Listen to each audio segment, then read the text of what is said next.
فلسطين ما قدمناش الفلسطينيين إذا قدمت لكم الجزائر.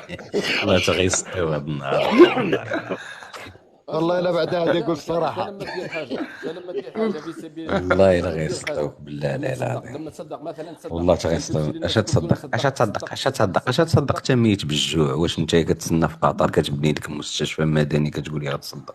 اش تصدق؟ واش انت ولادك كيتلاحوا في البوطي كتقول لي صدق؟ اش تصدق؟ انت ولادك كيتلاحوا في البوطي يموتوا ابن عمي. ولادكم ولاو كياكلوا اسمع لينور لا خلي بني من قوش صبر خليه يهضرنا شويه على فلسطين. خليه. ألم تقم في الجزائر 88؟ نعم. شنو 88 ماذا وقع في الجزائر؟ غير خليها لينور غير خليها. على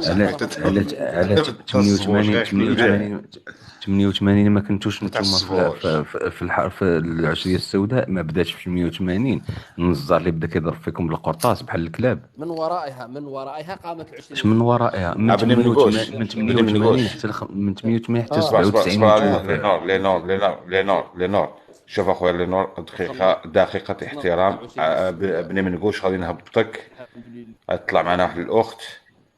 صبر الجزائر صبر الاخوان احترام. شوفوا احترام كاملين. صبر طيح ما يتكلم. اصبر يا ودي والله غير تسكت. اسكت. احترام سوف يتم انضمامهم. عندكم تعارض في التصويت. عندكم تعارض. مهدي والمهدي دقيقة الله يحفظك. ما طلبتش بك انا نقول ما طلبتش بك دقيقة. اخت جوهر السلام عليكم ورحمة الله تعالى وبركاته. مرحبا سي البركاني حياك الله. مرحبا بالاخوان. بارك الله فيك اخت جوهر. مرحبا سي عالم مولانا. مرحبا بكم كاملين. مني بك وي بيك وهذا والله. مرحبا عالم مولانا. اولا نبالغ لكم السلام كاملين. تحيه لكم غاليه لجميع الاخوان والاخوات. بارك الله فيك. وتحيه كاع لضيفكم الكريم الصمال المهدي. مرحبا به المهدي. انا اللي نزينه انه المهدي ما كيتعصب. المهدي انسان جميل صراحه. وانا اللي زوين في المهدي انه لا يسب. هذا هو اللي جميل في المهدي لاني انا تناقشت معاه مرارا وتكرارا. المهدي يتقبل صراحه كل الانتقادات وما شاء الله يناقش. ولكن المهدي هنا عندي لك سؤال او اسئله. والسؤال الاول بعد انت اللي تكلمت فيه عن اليهود وتكلمت فيه على هذا الشق مثلا. قول لي غير اني اعطيك سؤال هو وجيه. ما هو الفرق بين اليهود وبين النصارى؟ اعطيني سؤالك اعطيني جواب. الفرق بين النصارى واليهود. تفضل. لا فرق بينهم كفار بجوج. اذا بالتالي انت جاوبت على نفسك. انا قول لي منين يعود الانسان يتكلم بهاي الطريقه ديال اليهود ويتكلم على ويخصص فقط واحد المساله او واحد القضيه من اجل طبعا لا بروباغوند، من اجل على انه يباين على انه في المساحه والسياسيه وفي المساحه الدوليه على انه هو خالق واحد يعني شنو نقول لك واحد التعاطف او انه مثلا هو اللي يدافع على القضيه الفلسطينيه وانه ضد اليهود. اذا بالتالي انت كما قلت لنا على انك ضد اليهود غير انك انت موالي للنصارى. انت ضد اليهود هذا بريميرمون، ولا غير انت موالي للنصارى. من هما الفرنسي؟ انت فرنسا عمرك 132 سنه. بالله عليك الا تخشون اليوم الا تخافون الله؟ هو مولانا من اللي قال لك على انه قالت اليهود ليست النصارى على شيء وقالت النصارى ليست اليهود على شيء وهم يتلون الكتاب. كذلك قال الذين لا يعلمون مثل قولهم فالله يحكم بينهم يوم القيامه فيما كانوا فيه يختلفون. صدق الله العظيم. وقال لك مولانا هم اللي لن ترضى عنك اليهود ولا النصارى حتى سورة المائدة الآية 82 سورة المائدة. خلي لا تجدن أكثر الناس عداوة للذين آمنوا اليهود والذين كفروا. هو والنصارى بينهم. يا ويل النصارى لن ترضى عنك اليهود والنصارى حتى تتبع ملتهم. الهدى هدى الله والذين اتبعت هواهم بعد الذي جاءك من العلم ما لك من الله من ولي ولا نصير. وقالت اليهود والنصارى نحن ابناء الله. يا غير شوف سنطري شوف سنطري يا ابويا خليني شوف. انت قلت على انهم كاملين كفار. يا غير المشكله على انك انت مع فرنسا ظالمه او مظلومه وانت تتعامل معها وتتعامل مع الصين. مع فرنسا شكون قال لك مع فرنسا؟ ايه نظامك معاملات تتعامل معاه دوليه بحال كل الدول، دوك حتى المغرب يتعامل مع فرنسا. افكتيفمون السؤال هنا مطروح. اذا ما الفرق بين اليهود والنصارى؟ وانت قلت لي عنهم كفار، بالتالي اذا كانت الجزائر ولكنهم قتلت اخواننا الفلسطينيين وراه محتلين انت قتلت ارضهم. الفرنسيين اولا، واش في راسك؟ واش انت خرجناهم، احنا خرجناهم. واش انت قتلت ديك الملايين ومزيد تتعامل معاها وتقول لي خرجتها؟ واش انت اعطيني شبر واحد من ارض الجزائر يرفرف فيه العلم الفرنسي، شبر واحد. موجود الولايه، موجود عندك، موجود على ان شوف يكفي على ان ماكرون، يكفي على ان ايمانويل ماكرون قال بالحرف الواحد وسبك من فرنسا وقال على انه لا توجد. اعطيني شبر واحد من ارض الجزائر يرفرف فيه العلم الفرنسي، يا ودي صنطني او جندي فرنسي واحد في ارض الجزائر، او شرطي واحد فرنسي في ارض الجزائر. يا ودي صنطني بدون ناموس فيها جيش ديال الفرنسيين. واد الناموس راه فيها جيش ديال الفرنسيين في الجزائر. وبلاتي قطع السفاره، حيد السفاره عندنا. هلا يعني ترفرف الرايه، ترفرف داخل الجزائر. اذا انت هنا سياحه كديروا واحد الاكاذيب، واحد الالاعيب اللي النظام ديالكم زراعها في روسكم، يا كانكم تتباهوا بالقضيه الفلسطينيه. انا السؤال مطروح على ان ما قدمت الجزائر للقضيه الفلسطينيه الا الشعارات الرنانه والكذب والبهتان. اذا اليوم يعرضوا علينا انت اليهود صنفني الفلسطينيين يجاوبوا. والمهدي اليهود اقدم منك انت من تكون انت اليهود ساعه اللي استعمروا فلسطين سنه 1947 و 48. انا ما قلتش اليهود، قلت الصهاينه. اسسوا. ما عندناش مشكل مع اليهود، عندنا مشكل مع الصهاينه، قاتلت الاطفال الفلسطينيين. بالتالي قطع علاقتك انت مع اسرائيل. لماذا تفعل الطائره الجزائريه في اسرائيل؟ هذا قتلت اطفال الفلسطينيين وكتعامل معاهم. طائرتك كانت في اسرائيل ديغنيغمون، طائره الجزائر كانت في اسرائيل ديغنيغمون، مصوره كاينه. وعلاقتك اللي شوف ادخل انت راك الجوجل، حط جوجل، شوف ارجيليا تايمز ماذا كتبت عن الجزائر وعن الصادرات. اعطيني مسؤول صهيوني دخل ارض الجزائر. يا ويلي جاوكم الى ذاك النهار، تم التعامل معه داخل ارض الجزائر. والصهاينه جاوك غير مع وزير الداخليه الفرنسي اكبر صهيوني. ومايكل فريدمان اللي شرى جيزي اكبر صهيوني. وهذاك المغني اللي جا عندكم حتى هو اكبر صهيوني.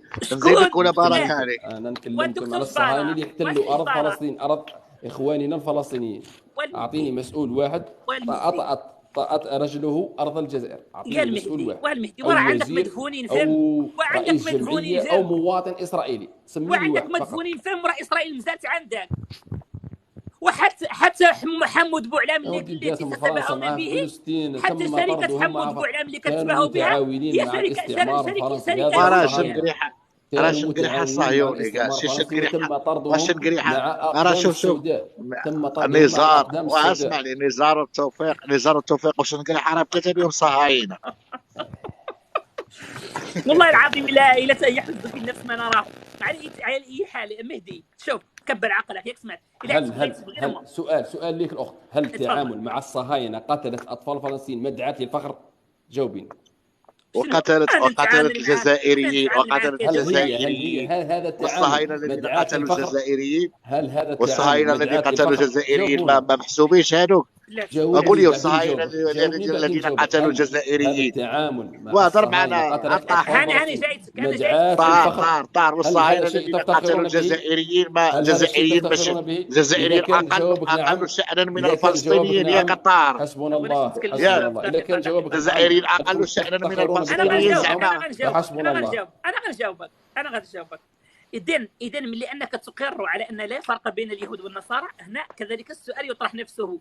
إذن إسرائيل في التجارب النووية اللي عدلتها عندك في الصحراء رقان وقتلت فيها ياسر من الناس، وأنت الآن جيت تقول لي أنا وإسرائيل راهي متحكمة فيك إلى يومنا هذا، وهي متحكمة في الاقتصاد العالمي كامل وفي الأبناك العالمية كاملة. إسرائيل متحكمة فيها، إسرائيل هي متحكمة فيها. وأنت شوف أنت ضرك ادخل إلى جريدة جون أفريك ماذا كتبت عن الجزائر حكم فينا ونحن نكن لها العداء في كل المحافل الدوليه. واخر شيء طردناه من الاتحاد الافريقي، واخر شيء طردناه من الاتحاد الافريقي. سي لا بروباغوند. استنطي من طردهم؟ من طرد الصهاينه من الاتحاد الافريقي؟ اليست الجزائر وجنوب افريقيا؟ جون افريقيا كتبت عليكم على انه 3 شكون قال هذا؟ شكون قال هذا؟ 3 مليار دولار نعطات لمن؟ شكون قال هذا؟ اعتراف الصهاينه انتم جنوا من الاتحاد الافريقي. وزارة الخارجية الصهيونية هي من أخرجت التقرير وقالت تم طردنا بنجاح من الاتحاد الافريقي برعاية دولتين وسماتهم الجزائر. لم يتم فقط أن بيان وزارة الخارجية الصهيونية أبدا. تدافعون عليهم لهذه الدرجة. يا ودي الصناطلي. لا ولكن انت هذاك الخطي قالوا لك قالتها لك الشروق تدافعون على الصهاينة قتل الأطفال. لا أدافع، ولكن هذه كذبة لا يمكنك، لا يحق لك، لا يمكن للجزائر أن تطرد إسرائيل. اسمع صاحبي، اش دابا كتخرط علينا دابا تقول لنا ما بغاش يخليني نكمل. اسمع لا يرضيك، ولكن الامر انهم هما متواجدين كعضو مراقب. ما تقدرش تخرج مراقب الاتحاد الافريقي. اش كتخرط اسكت اولا اسكت.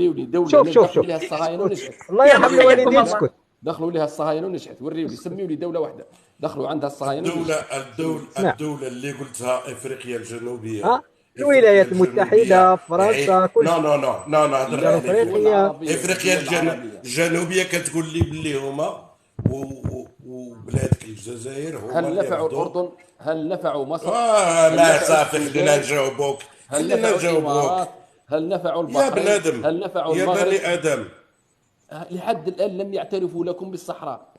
ما نحتاجوا التعريف، حنا الصحراء فيها انت كما جا. شكون قال هذا؟ حنا الصحراء فيها، حنا ما نستناو. علاش نحتاجوا التعريف؟ هل الصهاينه حنا ساليناها الصحراء، ساليناها. هل الصهاينه اعترفوا لكم بان الصحراء مغربيه؟ وانا نحتاج انتهت الصحراء. انتهت الصحراء، انتهت ملف الصحراء، انتهى ملف هذاك راه كاين في انيطا.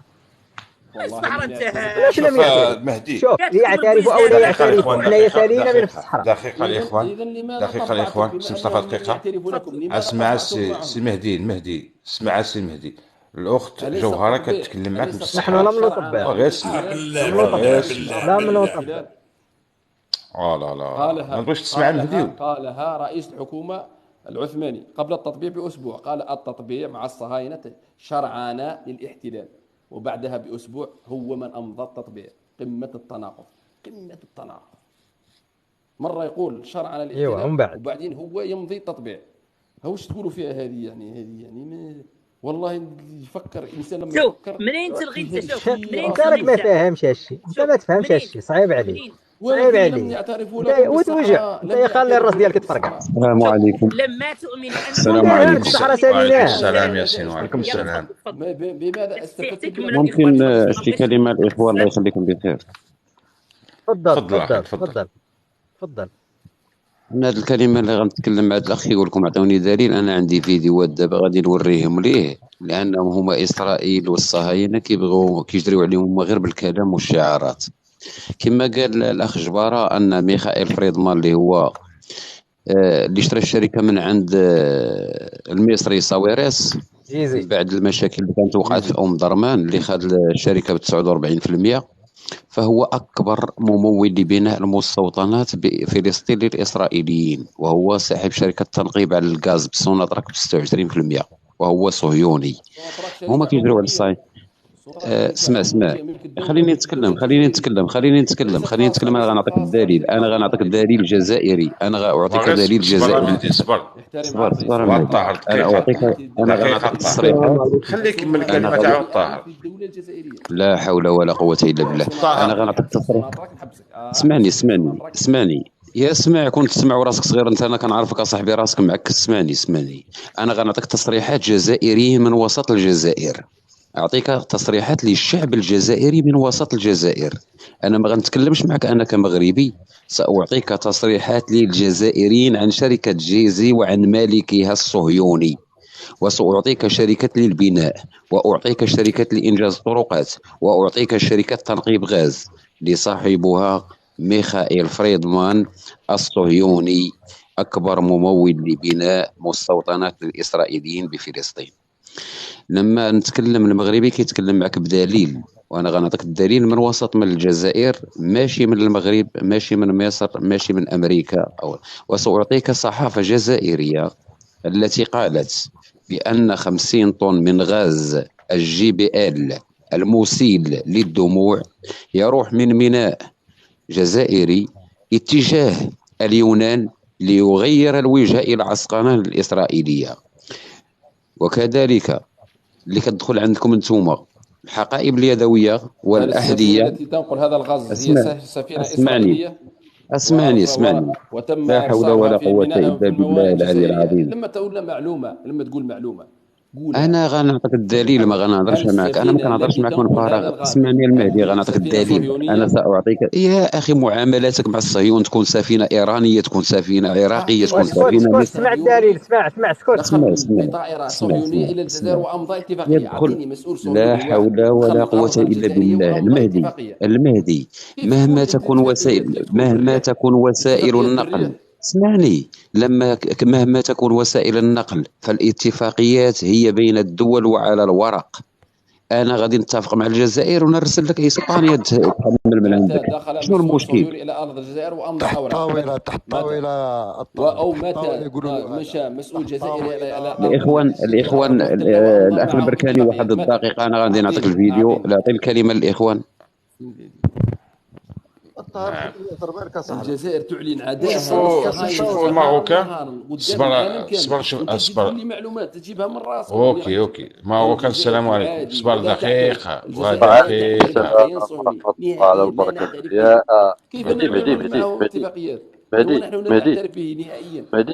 مهدي اسكت يا صاحبي، راه درنا ادله قاطعه من عند الجزائر. سوناطراك نقولوا غير السلام. اصبر مصطفى، خلينا نقولوا غير السلام عليكم للناس اصاحبي، ما تسكتش نتايا. ماروكان السلام عليكم. السلام عليكم البركاني، كي داير يا اخ؟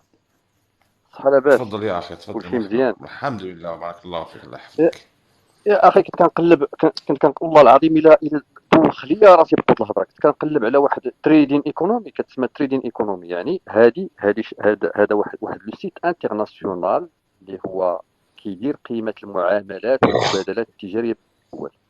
فيها اسرائيل الجزائر، وعندهم 21 مليار. ممكن اخذ المايك واحد دقيقه قبل ما تكمل؟ خليني نعطيك الفيديو. شكك فيما قيل عن مآل أموال الجزائريين عبر الجيزي.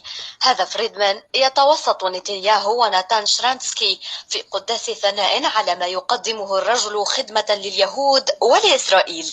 People contribute a lot to humanity, and at the same time, proud Jews, proud of their connection to their people, to their communities, to Israel. It's very important to give role models to young generation of Jews who prove that they can do a lot of great things for mankind. We believe that we are doing something which can stay for many years, if not centuries. This is, as Nathan said, a great moment, because I think that, in fact, there is no contradiction between Jewish values and universal values.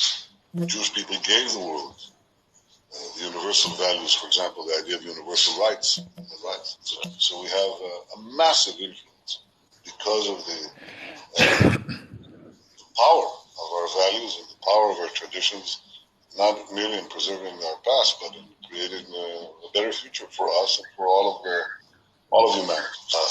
هكذا إذن يشكر فريدمان من قبل وزراء إسرائيل على القيم الصهيونية التي يرسخها وعلى ما يقدمه للإنسانية اليهودية من وراء استغلال من كانوا سذجا أو متواطئين من مسؤولي الجزائر. سمعتيها اش قالت هذه يا الاخ المهدي؟ من كانوا متواطئين من عملاء الجزائر، الحكومه الجزائريه العميله لفرنسا ولا اسرائيل. انا غنعطيك اعترافات ديال الجزائريين. صبر اسمع الجزائريين اش كيقولوا. اسمع جيزي الان 100% جزائري. اسرائيل غير هنا زيدوا مازال الدم تاعنا عطاوه اليهود، واش نزيدوا فوق شي هذا؟ الدرهم ما يمدوهمش، الدم يمدوه الدرهم ما يمدوهش. اليهود حاشا الدين محمد محاكمين فينا في هذا البلاد، حاشا اللي ما يستاهلش، حاشا الصلاح. انا لا هنا خلاص ستوب. على جيزي على الشعب الجزائري ان ياخذ بعين الاعتبار هذه القضيه خطيره جدا، والشعب الجزائري doit se mobiliser pour faire déguerpir cette entreprise qui a des origines vraiment douteuses.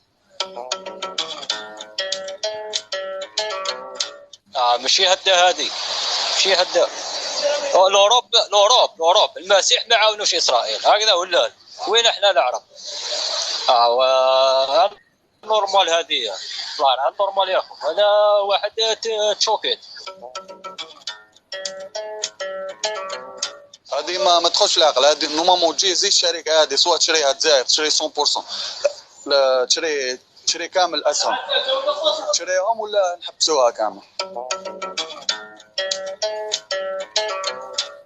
مستثمر في الجزائر يمدهم للجزائر يكملوا المشاريع تاعهم. كما السكنات الاجتماعيه وكالات عاد الطرقان اللي يعطيهم لاسرائيل يعطيهم للجزائر، يعطيهم الخوت وفلسطين. انا نقول لك الله ينعل هذا الجزير، الله ينعلهم انا منان. اودي الله ينعل الحكومه ديال الجزائر ماشي هذوك. لازم تراقبهم، راهم ما يروحوش اللي احنا يروحوا اليهود بعدك. نو هذه ماشي حق. قضية سنة 2009 كانت عملية يعني غير إنسانية. يعني واش حبيت نقول لكم، دعموا أعداءنا، أعداء الدين وأعداء العرب وأعداء الأمة، أعداء العالم هما الإسرائيليون. هذا الجيزي هذه مادام دعمتهم إنها منهم. هذا واش كاين، انها اسرائيليه. لا يرضى عنك النصارى واليهود حتى تتبع ملتهم. مادام دعموهم راهم اعدائنا. احنا مسلمين نوقفوا من المسلمين، اليهود كفار ماشي معانا كاع يتيك. سما هذه ماذا بينا ما نعاونوش اليهود. الكفار راهم العسكر عندكم سير. جيسي مدراهم ديالنا حنا هذيك مدرات هذيك خدموا بهم يعاقبوا اليهود. ما جاياش وما جاش وما يتصوراش العقل. هكذا كيعاون لي بلي بروش، ما يعاونش اسرائيل. غير هنا باك يعاون غير منا كيحب يرمي دراهم يرميهم غير هنا ويخدموا كلش. عليه يروح لاسرائيل ويروح لكذا. هذا دليل نسمع باللي رسمي جيزي استعمل دراهم الاسرائيل نكسر لي بيس تاع جيزي ونقول للشعب تاع الجزائر كاع غير ما يستعملوش مع جيزي. ممكن تخليني نرد ولا؟ هذا اللي مثل 14 مليون دولار يهودي كما هما يدعم فيهم يهودي. دراهم الجزائريين اللي راه يدي فيهم هذا على بها زادوا له. كانت دينار لا كومينيكاسيون ولات 9 دينار لا كومينيكاسيون. مين ضرب الشعب تاع الجزائر إلا يعرفني ويشوفني في التلفزيون يكونفوكوني هذا تاع جيزي هذا نهضر معاه انايا نقول له انت يهودي ديريكتومون انت على ما تعطيهمش الفلسطينيين. وانا ما راش سبونسور هذا تاع الشتا ديالهم جاو هنا ساكن حلال. حنا رانا في ازمه وعطينا لهم 26 مليون دولار. بوتفليقه تركب بوتفليقه الشعب تاع الجزائر كيف تحق الفلسطيني تعطينا حق الرد. شنو ظهر لك المهدي؟ نزيدك ثاني اعتراف ادخل الصحافه الجزائريه. الرد على هذا الشيء هذا وبعدين تفضل اخويا تفضل. هذا الشيء هذا وقع في سنه 2009. هذه شركه اوراسكو تيليكوم يعني انتم مطبعين قبل المغرب. خليني مطبعين قبل المغرب. خليني نحكي لك. ايوا صافي اسكت ما تتكلمش على التطبيع مره اخرى. ما تتكلمش على التطبيع مره اخرى. خلي خويا الله يخليك، خويا الله يخليك، خلي يكمل المهدي باش نقول لكم واحد القضيه. شوف الراجل عنده كذا و70 عام في عمره ما حافظش ايه قرانيه في الجزائر، تم الايه قلبها وكيقول لك اليهود. نعم. وراه اكبر يهود هما. معليش رانا يهود حنايا. شوف شركه اوراسكوم تيليكوم شركه مصريه هي اللي دارت جيزي هنا في الجزائر. وبعد مهدي خلينا من الخريط، التليكوم اوراسكوم. سمع نعطيك انا الشركه ديال من سنه دخلت في الجزائر ونعطيك بشحال تشرات ونعطيك. اسكت من الخرطي. هي شركه مصريه ديال من غير حبس المهدي ديال نجيب صاويرات. لا ما يهضرش كيخرط على البركاني كيخرط. والله خليه عندي واحد السؤال خليه يتكلم. عندي واحد السؤال غير خليه. مهدي الشركه اللي نجيب صاويرات المصري دخلت في 2001 للجزائر. اسمع هذه حضرتك ساويه. الشركه وتم شراؤها من قبل صبروا يا اخوان صبروا دقيقه مهدي شراوها بمليار دولار. والمهدي للدوله الجزائريه 100% ولا سهم واحد واو خارج الجزائر. يا المهدي وهذا اللي تقول لي شركه سوناطراك شركه عموميه ملك للدوله الجزائريه، ما يقدر يدخل فيها حتى واحد ولا دوله تدخل معاه. تجيني تقول لنا الاسرائيلي داخل في سوناطراك تكون عاقل. والمهدي تعرف شنو ملك الدوله الجزائريه رمز السياده. والمهدي تجيني تقول لي اسرائيلي والمهدي اصبر صاحبي اصبر المهدي اصبر دقيقه عندي سؤال ليك وجاوبني. انت درك من انك تعطي هذا المثال تاع السوناطراك تاع الدوله والدوله ما تدخلش فيها. هاد جيزي هذه شكون دخلها للجزائر؟ انت دخلت كاستثمار وشكون دخلها؟ شكون طاحت في السماء طاحت وجات هبطت في الجزائر؟ سبحان الله. شكون هما؟ دخلت باسم شركه اوراسكوم تيليكوم المصريه. زعما واخا انتم ما كنتوش عارفينها زعما الحكومه ما عرفاش؟ لا الدوله ما تعرفش. المصري باعها بعدين. والدوله لما الجزائر تفطنت تم شراء الشركه. ياك تفطنت خرج مشى فيها زعما هي بايع. اسمح لي غير نفهموا غير بشويه نفهموا واحد شويه. مثلا انا نمشي نشري لك واحد السياره كيكون عندي الوثائق ديالي وكيكون عندك الوثائق ديالك. كيفاش هاد الشركه تباعت؟ هل هذا السمون دخل ارض الجزائر؟ جاوبوني بعدين تقولوا لي تطبيق هل دخل هذا. انت اللي جاوبني كي دارت تشرات كي دارت تباعت كانوا وسطاء كانوا يمشيوا باسمهم. كان هو يا خويا راه انا غنفسر لك كيفاش تباعت هاد الشركه الله يرضي عليك. ما غاديش يبدا يفرط علينا هنا. اسمع المهدي تكلم بدليل ما تقولش ديك الخرطي ديال بن عكنون. خرطي بن عكنون يخلي عندك. سمعوني الاخوه الله يرضي عليكم غنعطيكم الدليل نعطيكم كل شيء. سمعوني هاد الشركه كانت باسم نجيب صاويرس المصري. بلاتي المهدي كانت باسم نجيب صاويرس المصري. اسمع بالادله نعطيك شي حاجه بالادله. هاد الشركه كانت في اسم نجيب صاويرس المصري. هاد نجيب صاويرس المصري ما اداش الضرائب ديال الشركه. جات الماتش ديال مصر والجزائر في درمان اللي وقعت فيه المشاكل. نجيب صاويرس مشى لمصر ما خلصش الضرائب. لاول مره الحكومه الجزائريه تشتري وبالشفعه 51% من شركه جيزي وبيع 49% لميخائيل فريدمان الذي هو روسي اليهودي. ماشي شي خرط عليا انا نعطيه بشحال تشرات وبشحال تباعت وبشحال شايف تيقرا علينا هنا. اسمع سمعنا راه نجبد لك ونعطيك التاريخ. البركاني هذه كلامه مردود. توقيع على هذا المملكه. المهدي سمحوا لي الله يجزيكم. البركاني اسمح لي دقيقه الله يجزيكم بخير. سمحوا لي اسكت مهدي تكره بزاف كتقول سوناطراك 100% جزائريه ياك؟ طبعا سوناطراك 100% جزائريه. طبعا هي وسوناطراك 100%. سوناكوم.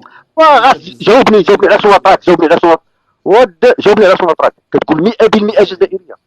اكيد من هادشي اللي كتقول. طبعا اكيد. خذ اخويا خذ.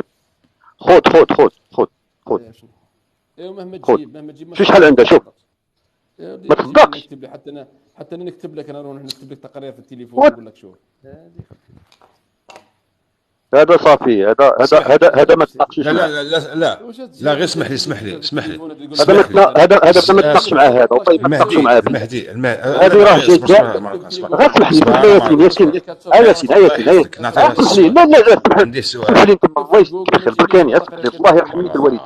انت دابا شوف مهدي انت دابا ما كتيقش، اسمح لي انت دابا ما كتيقش بلاد، انت دابا لا بلادك راه هادشي من بلادك، هادشي راه من بلادك هادشي من بلادك. اعطيني وزاره الصناعه والمناجم، اعطيني وزاره الصناعه وراه من بلادك راه والمصيبه راه ومن وكاله الانباء الجزائريه كنجبد لك. اعطيني من وقر، ادخل لي واسمع من وكاله الانباء الجزائريه ووكاله الانباء الجزائريه. المعلومات على صبر غادي واسمع لي نفهمني. صبر غادي نفهم. من وكاله الانباء الجزائريه قالت لك 56%، سوناطراك عندها يلاه 56%. وكاله الانباء الجزائريه قالت يلاه عندها 56%. ماروكان دقيقه الله يحفظك. المهدي بغيت نسولك انا منين كتجيبوا نتوما المعلومات؟ قول لي منين كتجيبوا المعلومات؟ انت الا كنت تبحث على شي معلومه منين تجيبها؟ كيفاش منين نجيبها؟ انت بغيت تبحث على واحد المعلومه منين تجيبها؟ نبحث من المصادر، صبر من الكتب، من ولا السيد كيعطي راه السيد كيعطيك بمصدر ديال وكاله الانباء الجزائريه. هذاك من وكاله الانباء الجزائريه. وكاله الانباء الجزائريه تكتب بالعربيه، ما تكتبش بالفرنسيه. سبحان رب الخالق. والله لو كان كتبوها بالفرنسي تقول لي كتبها بالعربيه، لو كان كتبوها بالعربيه تقول بالفرنسي. يعطيني هاي لا حول ولا قوه. قول له يعاود يدخل والسيد منين جبدها. السيد كيوريك، خليه شوف مين كيوريك شي واحد شي دليل، شوف بعدا عاد هضر. الجزائريه قالت لكم انه سوناطراك ماشي ملك للدوله الجزائريه. ضحكتوني والله ضحكتوني. شكون اللي قال لك هذه الكلمه هذه؟ شكون اللي قال لك هذه الكلمه هذه؟ لا شكي قال لك 46 قال لك 46 اسمع ماشي ملك بالدوله الجزائريه. بالله صاحبي بالله ما عمرو قال هذه الكلمه هذه. نفسك رانا محترمين. الخوت اش من تاريخ هذا؟ اش من تاريخ هذا الخوت؟ اش من تاريخ هذا؟ فسر هذه بالله. الاخوه الكرام، واش الجزائر لا تستطيع ترميم الجزائر العاصمه، ما تقدرش تبني، وانتم تهضروا على سوناطراك ولي تخيخ غيوناكوك، ما تقدرش تبني ترميم الجزائر العاصمه. الدار اللي راني ساكن فيها هذيك واش بنيتها؟ اسمع يضحكني. اسمع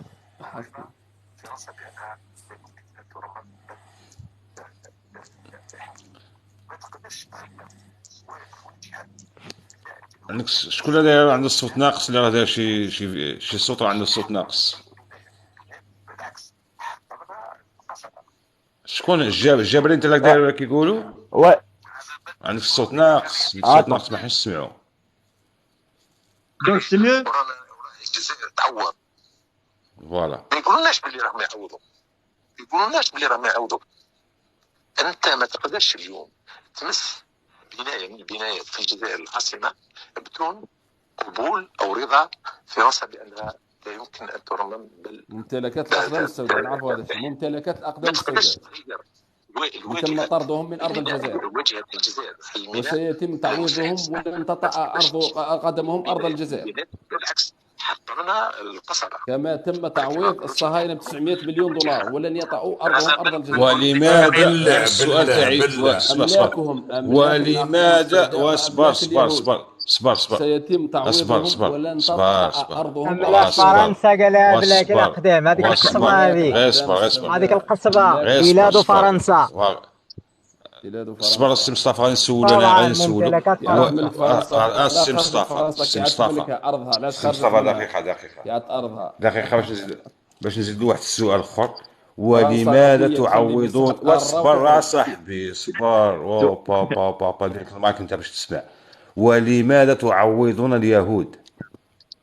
انتم ممتلكاتهم ما كانش ممتلكاتهم. الا طردتوهم اليهود كنتم ضد اليهود والنصارى. كيفاش تعطيو لهم فلوسهم؟ علاش تعطيو لهم الفلوس؟ علاش غيتعوضوهم؟ ممتلكاتهم شارين عقاراتهم حقهم. وانت كتقول له ودي يقتلوا في الاطفال ويقتلوا في النساء ويقتلوا كتعطيهم فلوس باش يمشيو يشريوا اسلحه ويقتلوا عاود. نعطيه حقه ما يجينيش. ما نو نو نو نو نو نو خاي نو نو الا كنت انت ضد واحد اليهودي صهيوني اليهود اللي عندكم علاش غيتعوضوا؟ علاش هل اليهود اللي عندكم في المغرب ما تعطيهمش حقهم؟ يا اخي حنايا ما عندنا حتى شي مشكل مع اليهود، ما عندنا احنا عندنا ابناء مغاربه، احنا عندنا مغاربه يهود مغاربه وعندنا يهود مغاربه. يشرفونا ان ما كتفهمش جزائريين. واش ما كتفهمش؟ يشرفونا ان يكونوا جزائريين هادو اليهود اللي كانوا فينا في الجزائر. انا تعييني بعد انت لن ياخذوا، لن يحلموا بالجنسيه الجزائريه، لن يحلموا بها. ولكن ويحلمون بالتعويضات. التعويضات هو حقهم بالتعويضات هو. علاش حقهم؟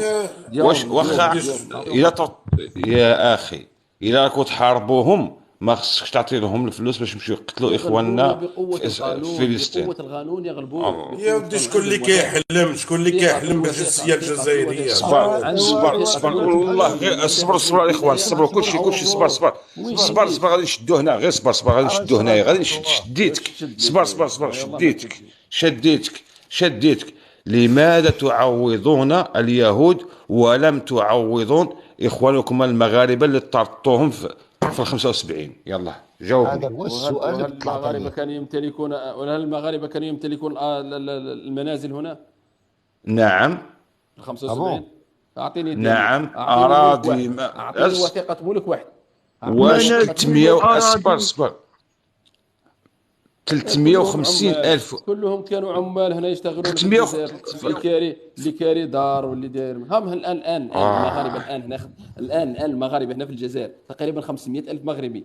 هل عندهم املاك هنا في الجزائر الان؟ كلهم خدامين ويمشيوا 3 شهور، يبقى 3 شهور بعدين يخرج يروح يقعد اسبوع. لا مليار مغربي، مليار مغربي، مليار. لمواطن غير جزائري الامتلاك في الجزائر لا يحق له. خاف ربك الا الجزائري الذي يحق له الامتلاك في الجزائر.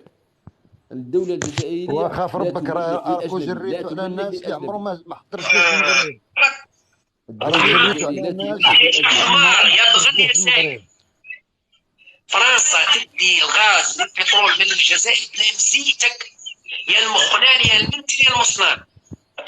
جايبين لي واحد مستوى التاسع اساسي ومدايرينه قدوه نتاعهم. هذا هو اللي تدي الغاز والبترول من الجزائر بلا مزيت. الاخ تاعنا شكون طلع ما قالش السلام عليكم، قلنا غير السلام عليكم. هذا هو اللي يعطيك المعلومات عن الجزائر. السلام عليكم بعدا غير السلام عليكم. تعاملوا معاه. السلام عليكم ورحمه الله تعالى وبركاته. المهدي راه كاينين اشخاص ديال الناس ما تبقاش تهضر غير بوحدك. انا طلعت لا سمحوا لي الاخوان 2 دقائق ونهبط. المهم غير طحت في هذه الكذبه اللي كتكذب الاخوان. مسموح اخ البركاني 2 دقائق؟ تفضل مرحبا. شكرا. المهدي بدل سميتو وطلع بسميه جديده. المهم ولكن الوجه قاصر. علاش ما نعرفوه. خليني نهضر 2 دقائق اصاحبي. نعرفوه ما نكذبش انا. خليني 2 دقائق. تفضل. المهم 350,000 مغربي اللي تم تهجيرها في 1975 جات كثيره. خصك تعرف بانهم مغاربه هناك من عهد المارينيين، مغاربه هناك من عهد الموحد. خليني يا سبحان الله عوض بها اللي راحوا للصحراء. انت ملي قال لكم راكم معاونوا بها رواحكم. خليني نتكلم الناس اللي بعثوها للصحراء يحتلوا الصحراء مستوطنين. خليني نتكلم يا رب العالمين. وجهكم قاصح والنفاق وجهك احمر. هذه الحقيقه. ما تحشم، ما تمرق، ما تستحيا. هل تستحي انت من الحقيقه؟ ولد انيطه نيش انا صاحبي ولد الكازيرنا. خليني نكمل الكلمه. خليني حقيقه انك تهجر. انت راك واحد الانسان خبيث بهذا المصطلح اللي كتقول خبيث. خبيث اصاحبي. تخوض الدرجه ديال الكازيرنا اصاحبي. الصحراء عمروا بهم الصحراء. دقيقه يا اخوان، دقيقه نظام يا اخوان، نظام. كانوا السلام عليكم. دقيقه صاحبي، دقيقه خويا غير 2 كلمات ونهبط. كان السلام عليكم. السلام عليكم. خويا ما كتشوفش وعليكم السلام. ما كتحشمش الجزائري؟ الناس عايشين 40 50 عام، والدين ولادهم وخلاو الديور وخلاو الفيلات، وكتقول ما كانش عندهم. المغاربه ديال دابا سي با باغاي، المغاربه ديال دابا كيخدموا، نتوما اللي محتاجين ليهم لانكم ما عندكمش الفيانه.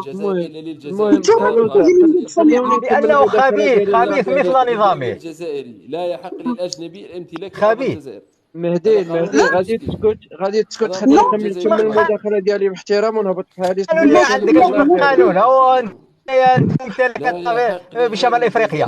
البركاني ما خلوا الفيلات. اسمع وقول لا ارجع على كساركوزي. خلاو التجاره، خلاو كلشي. شكون اللي غيجي عندكم؟ شكون اللي باغي الجنسيه اليهود كيجيو عندكم؟ ما كيجي عندكم حتى واحد. شكون اللي عنده وثيقه ويسمح في رزقه؟ واحد هذا راه خبيث بين على الخبط ديالو ويسمح في رزقه. فرقوا المراه مع ما تخلينيش نكمل دابا في اللايف. فرقوا المراه مع الراجل. عاونكم. راني قلت لك الحقيقه انه اسمع بهم قال لك اسمع ما كيسمعنا حتى واحد، لا حتى ولا حنا. خليني نكمل المداخله. خلي خوتي يهضروا. تكلم اخويا خليني نكمل المداخله. دونك قلنا 350 الف مغربي تم طردهم، ليسوا مغاربه حديثي الهجره، مغاربه من اهل الموحدين، مغاربه من اهل المارينيين، مغاربه. واسكت الله يلعن الشيطان الحرامي. سكتنا يا بنادم. بالله قومك، بالله احترم بالله قومك، بالله قومك. خلي سيدي يهضر ومن بعد هضر موراها. صبر خلوا المهدي يتكلم. شكرا. تكلم. سنة 1973 ألم يتم طرد الجزائريين من المغرب وسلبهم أراضيهم؟ يا غادي نجاوبوك على هذيك. غير صبر، غادي نجاوبوك عليها. المهدي ما تحلش المايك، خلي السيد يتكلم مع صاحبي. الله يلعن الشيطان. واخا شكرا اخويا البركان، الله يرضي عليكم الاخوان المغاربه. دونك 350 الف مغربي ليسوا مغاربه حديثي الهجره مع الاستعمار، وهم مغاربه تاريخيا من أهل المارينيين، من أهل السعديين، من أهل العلويين. وهم كانوا أغلبهم كان قديما هناك، لأن تلمسان المغربية حدود الإمبراطورية المغربية مع الإمبراطورية العثمانية كانت هي واد تافنة. إذا لما تم ضم هذيك المنطقة من طرف فرنسا، هذيك السياسة ديال بوخروبة لتغيير شكل المنطقة باش ما يبقاوش المغاربة تما، باش ما ينوضوش واحد النهار ويتم ضم تلمسان ومغنية ومناطق المجاورة للمغرب التاريخي. هذه هي السياسة الخبيثة ديال بوخروبة. لذلك المغاربة خصهم يفهموا بأنهم لم تكن خطوة بريئة. أولها تغيير الساكنة البشرية للمنطقة باش يمحيو عليها جميع أشكال تمغربيت. كذلك خلاو مسجد نضروما ومشور قصر المشور خلاو يتدمر حتى جابوا تفليقه وجددوا. خصهم بغاو هما يمسحوا التركيبه البشريه والتركيبه العمرانيه، ولكن بوتفليقه جدد لهم المشوار باش يفكرهم بتمغربي ديال مسجد نضروما وقصر المشوار. ولكن كذلك الخطوه الثانيه انه بغى يغرق المغرب في ازمه اقتصاديه، لانه خصنا نعرفوا 350 الف راه ساكنه الدوله. فقط للإشارة أن موريتانيا ملي تم صنعها كان عدد سكانها 800 ألف، يعني نصف ساكنة موريتانيا تقريبا تم تهجيرها باش إغراق المغرب. ولكن المغرب قائم، المغرب دائم، الإمبراطورية المغربية دائمة بحفظ الله ورعايته. وموتوا بغيظكم. وانت قلنا لك بانك مغربي تاريخي، ولكن تعتبر ممكن تقول لنا اسم الامبراطور اللي كان شاد الامبراطوريه المغربيه، بما انها امبراطوريه سمي لي اسم الامبراطوريه المغربيه من اهل جميع السلاطين المغاربه. غنعطيه بما انها امبراطوريه لازم يحكمها امبراطور. سمي لي اسم الامبراطور اللي كان شاد. هما الاباطره سمي لي الامبراطور اللي كان حاكم. مولاي اسماعيل، مولاي عبد الرحمن، مولاي اسماعيل، مولاي عبد الرحمن. هل كانوا يقولوا له الامبراطور؟ نعم الامبراطور. الله العظيم. اسمع وطرحت السؤال. اسمع كانت السلطان يحكم السلطنه والملك يحكم المملكه والامبراطور يحكم الامبراطوريه. انت راك متخلف عقليا انيطه. جاوبني، اسمح لي واحد دقيقه. السلطان يحكم امبراطوريه. اسمع ما هي عاصمه ما اسم عاصمتك في عهد الواحدين؟ ما اسم عاصمتك انت؟ ما اسم عاصمتك في عهد المرابطين؟ وما اسم عاصمتك في عهد الموحدين؟ وما اسم عاصمتك؟ ما اسم عاصمة؟ سؤال اسم انا كنعتبرك المهدي. عاصمة الجزائر في عهد الموحدين. انا ما بقاش نعيط. سؤال المهدي، عاصمة الجزائر في عهد الموحدين. اعطيني شوف عاصمة الجزائر في عهد الموحدين. سؤال. ما عندناش تاريخ، انت ما تفهمش، ما عندناش تاريخ. سؤال في عهد المرابطين، حي الموحدين في عهد المرابطين. عاصمتهم هي مراكش. عندك 14 قرن. انت عندك 14 قرن متوخر. امريكا عندها قرنين هي قوه التاريخ. اذا ما عندكش تاريخ ديالك عاوز التاريخ ديالنا. انت واش كنت في 14 البركاني شكرا على المتابعه. المغاربه تبارك الله عليكم، ربي وليا 14 قرن ومتوخرين. كان عندها قرن. والمهدي والطاهر وغير صبر الطاهر وغير صبر. يا سيدي احنا ما كنا والو. قول لي انت اللي انتم قاروا كديروا الطابور، قاروا ديروا الطابور على الحليب، قاروا ديروا الطابور على الحليب. انا كنت نقول لك فاتوا 10 عوام. شوف انا غادي نسولك، اسكت. انتم قاره وكديروا الطابور على الحليب، فهمني. احنا ما كنا لا امبراطوريه لا والو. نشتروه بفلوسنا. والدوله الوحيده في العالم صاحبي، الدوله الوحيده في العالم اللي كدير الطابور على الحليب. لا غالب نستهلكوا الحليب. واش تستهلكوا الحليب؟ خلونا اخوان الله يرحم الوالدين، خلونا من الكلام، خلونا من الحليب. اخو سمحوا لي واحد، خلونا نسمعوا واحد الفيديو الدراري الله يرضى عليكم. وعندك شك. خلونا نسمعوا واحد الفيديو الله يرحم لكم الوالدين. دقيقة. مهدي اسمع الاعتراف ديال واحد الجزائري. ماشي مهدي عندما يقول بان المغاربه تجيبوا لي فيديو وانا لما نسالكم. خلونا نعطيكم واحد الفيديو الاخوه الله يرحم لكم الوالدين. قولوا لي في 14 خلونا نعطيكم واحد الفيديو الخوت الله يرحم لكم الوالدين. خلونا من الهضره ديال الكراهات اصاحبي. انا باغي الامبراطوريه المغربيه الشريفه اليهود اللي كيسيروا الدوله. خلينا نعطيه اليهود اللي كيسيروا الدوله الجزائريه صاحبي. اخوان نظام الاخوان. اجابه مقنعه. بركاني خويا. قولوا يلا جاوبوني. الله يبارك فيك. غنبقاو نهضروا على الحليب هنا ونهضروا على الزيت ونهضروا نعطيو اليهود اللي كيسيروا في الجزائر. نهضروا في الحليب ونهضروا في التخربيق الخاوي. خلينا نعطيو اليهود اللي كيسيروا الجزائر. اسمع تفضل اسمع اخويا راه ماشي المهدي انت الامبراطوريه نتاعك اللي عمرها 14 قرن كدير في هذه 14 قرن. امريكان عمرها قرنين ونص هي حاكمه العالم. انتم 14. المهدي غادي تسكت لا تنزل صافي. انا عيتني غادي تسكت لا تنزل وحده بين الزوج صافي. عييت معاك. نعم الاطارات ذوي الاصول اليهوديه. وانا ارجعكم عندي معلومه لا استطيع ان اقول. لا اطارات ساميه. هؤلاء على بالك عليهم لم يقلع الاقتصاد الجزائري. دائما كاين حاجه تشدوا البور. من يتكلم عن يهود الجزائر؟ انتم تكلمتم عن يهود الجزائر في هذه القناه بشجاعه، وتكلم قبلكم عدد من المؤلفين. فوزي سعد الله. يهود الجزائر هؤلاء المجهولون. طيب من اجل ماذا؟ وش من القضيه اللي فجرت اللي بسببها كتب الكتاب؟ قضيه حدوثي، وزاره حدوثي، وزاره الماليه. نعم غازي حدوثي. نعم وجدت اطارات ساميه تتحكم في الاقتصاد الجزائري ذات اصول يهوديه. قلت ولاؤهم لمن؟ هؤلاء اليهود ذوي الاصول الجزائريين ذوي الاصول اليهوديه، ولاؤهم لمن؟ للجزائر ام لامهم؟ الجواب ولاؤهم لعقيدتهم. باش تاكد من 2000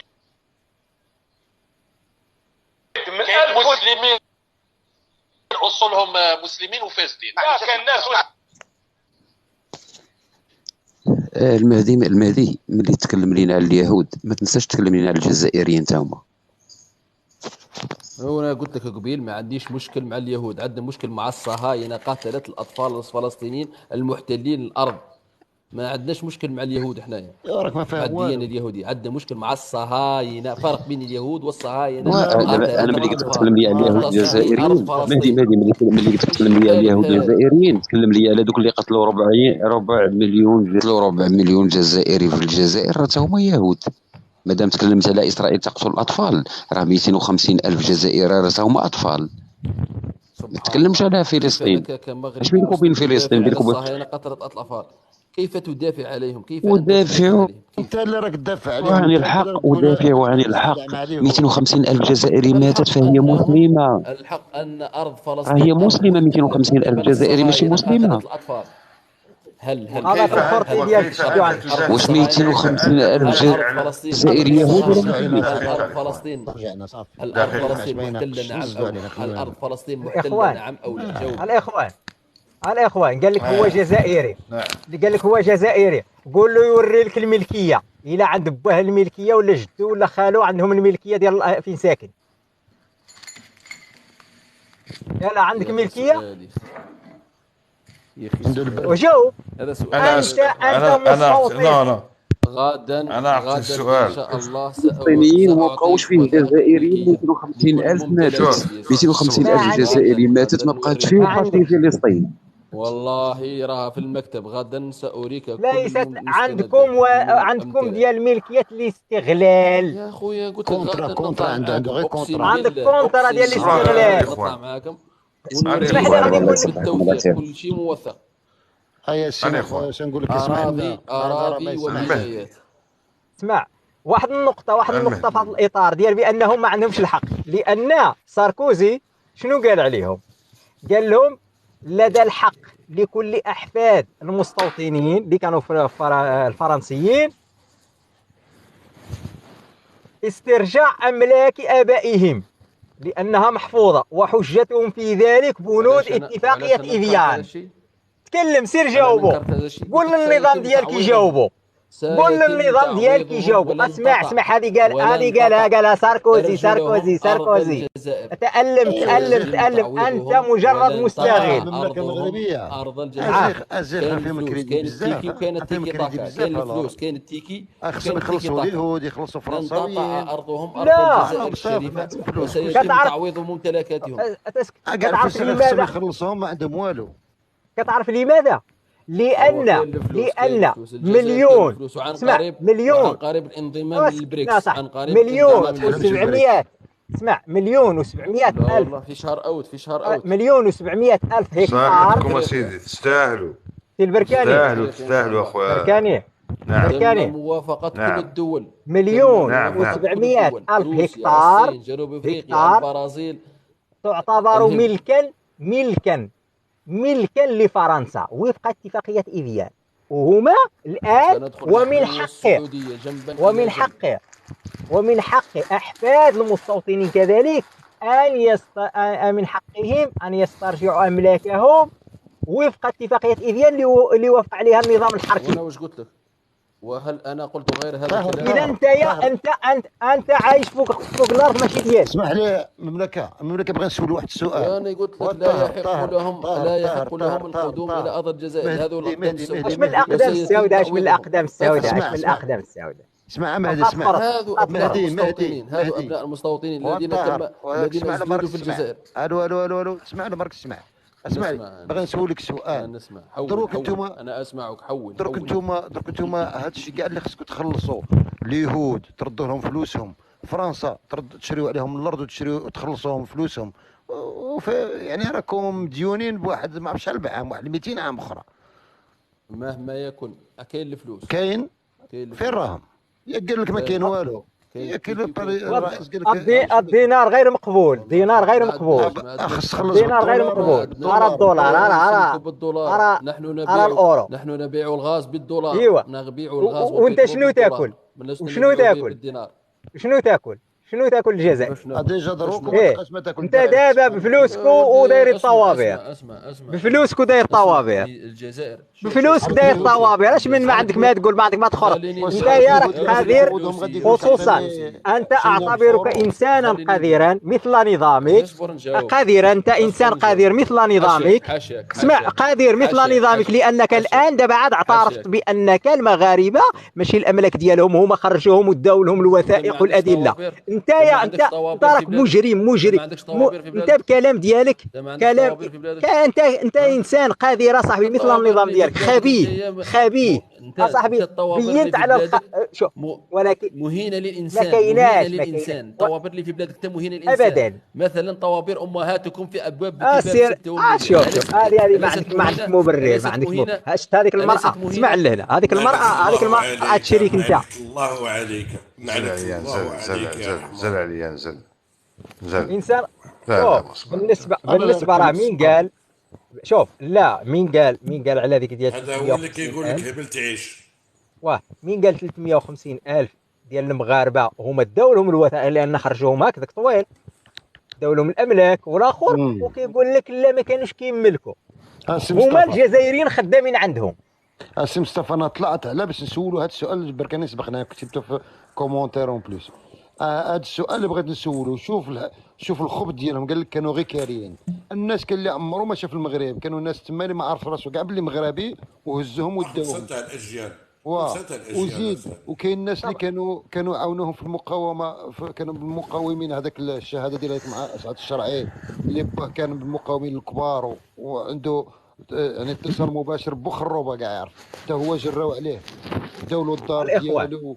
شوف بلي ما نقولش شوف هنايا راه اعتراف بهذا القوم هذو اللي قدامنا يعوضوا اليهود والاخوتهم المغاربه اللي طردوهم. ما اعتذروش، ماشي عادي يعوضوا لهم، غير اعتذار.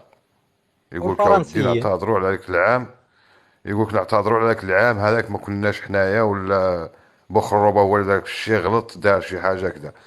هذا كيقول لك اليهود نعوضوهم، بصح المغاربه ما كانوا كاريين، غير خدامه قال لك. شوف اليهود صحابك غادي يعوضوهم ب2 فرنك. والله اليهود اللي غادي يحسبوا عليهم استغلال ديال ما بشحال بعام، غادي يخلصوهم الملايير، وغادي يخلصوهم صغيرين، ويزيدوا لهم بالزانتيري ديالها. عاد غادي تشوف هذا تشوف واش غاديروا. والله تعرفوا باللي اسرائيل كتمد 3 مليار ونص. باردون ماشي اسرائيل، المانيا كتمد 3 مليار ونص سنويا لاسرائيل سنويا. وجوج غواصات حربيه جوج غواصات حربيه كل عام. امريكا وفرنسا وبلجيكا وسويسرا وبريطانيا، هادو كاع على بالك بنا في اسرائيل عندما مثلا تاخذ مثلا جميع الادوات ديال الدوله تجي من اوروبا، مثلا لي زومبيلونس، وتشوفها دي زاسوسياسيون مكتوبه عندهم جميع الادوات تاع الدوله تجيهم من اوروبا جميع. حتى في الجامعات عندهم، في الجامعات تلقى مثلا من تمشي للجامعات، تمشي للمكتبه، تمشي للبيبليوتيك، تلقاها من عند يهودي في امريكا ولا في المانيا ولا في كندا ولا. هذه اسرائيل. اسمع لي، هذه اسرائيل. بالنسبه لك اسرائيل ولا اليهود اللي كاين في العالم ولي غراند سوسيتي اللي كاينين، شكون اللي شادينهم في يديهم؟ شكون هما المين؟ ولا الذهب واحد شعرني كماتكم كيما راكم تفوت ديو الشعر. على الفايز دمك، على الفايز دمك، على الفايز دمك وقحبها، يعني الفايز دمك. سير يا صافي ما تسبوش، ما تهودوش النيفو ديالكم يا اخوان. الناس معنا يتفرجوا، الله يحفظكم. لا تهودوش النيفو ديالكم، الناس معنا يتفرجوا. لا ما بغيتش نسبوا انايا، قلت لكم ما تسبوش. شوف واحد السؤال، هما يقول لك حنايا ما عندناش حدا مع اليهود، عندنا مع الصهيونيه، وراه ما فهمش. هذوك يمكن اللي في اسرائيل راهم غير تصيدوا يهود، هذوك مساكين ضحكوا عليهم وداهم. الصهيونيه راه ما كايناش في اسرائيل، راه هي اللي شاده الاقتصاد العالمي، هذيك هي الصهيونيه. هذاك اللي يجروا ويجي يشري الشركات عندك ويمول المستوطنات، هذاك هو الصهيوني الحقيقي. اما هذوك يمكن راه الاغلبيه ديال اليهود اللي كانوا في اسرائيل غير جمعوهم الشتات ديال العالم، جمعوهم وجابوهم حطوهم تما، هما الصهيونيين الفري راهم باقيين في العالم كلش، هما اللي شادين الاقتصادات العالميه، شادين الابناك، هما اللي يتحكموا في امريكا ويتحكموا في اوروبا ويتحكموا في كل حاجه، وهما يتحكموا. بني منقوش هذا الشيء علاش حسبتهم كيتسماو بني بوغرون والله بولحيا كيقول لك ما عنديش معلومه. خويا راه السيد ما عندوش النيفو انتيليكتوال وتقول بوغ اناليزي باش يدير لي زاناليز ويشوف راسو ويمشي هنا يشوف ويمشي هنا يشوف. نقول له كاع ما تقراش، روح غير لي ريزو سوسيو، روح الانترنت، روح وراه فرنسا هي اكبر صهيوني في العالم، هي اللي وشكون اللي جرب فيكم النووي؟ شكون اللي جاب لكم هذوك التجارب اللي جربوهم فيكم؟ راه ديال اسرائيل فين هي تجرب النووي ديالها؟ فين جرباتها؟ راه جرباتو عندكم. وهذيك الصحراء علاش قلعوها لنا؟ لحقاش ما بغيناهمش يجربوا تمايا وقلعوها لنا وعطوها لهم وجربوا فيها التجارب حتى ل 68 وزادوا التجارب الكيميائيه. يقول لك تقريبا التسعينات هما يجربوا تما التجارب هذيك الاسلحه الكيماويه غير في هذيك البلاصه. الاخوان لا شفت هذيك الصحراء، شوف ضمتها فرنسا للحاكم العام الجزائري حتى ل 57.